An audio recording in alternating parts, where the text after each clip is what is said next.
отново този куплет. Фризон. Беше текста, бе. Еми, така се получава, когато се пеят стари песни. Изтръгним. Опа, отново този куплет. Фризон. Беше текста, бе.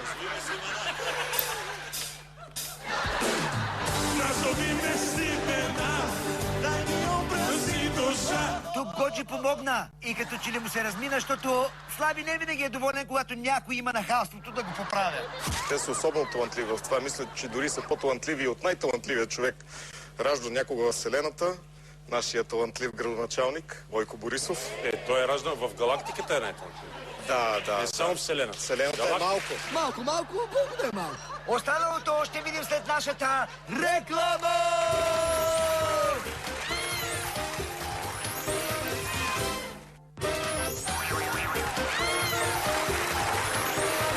Ето ни отново след рекламите! Продължаваме с астрономията в шоуто на Слави по BTV. Те са особено талантливи в това. Мисля, че дори са по-талантливи от най-талантливия човек, раждан някога в Вселената.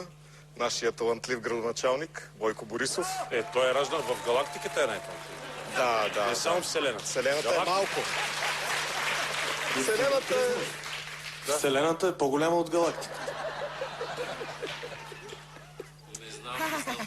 Просто да съм коректен. С зрителите.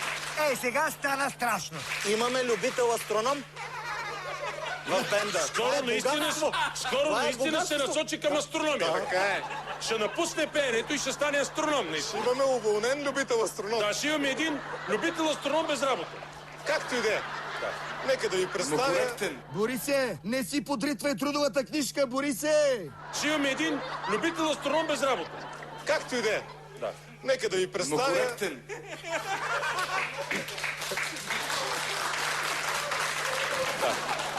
Няма значение. Младост. Между другото си прав. Наистина Вселената има много галактики. Така. Поне си призна.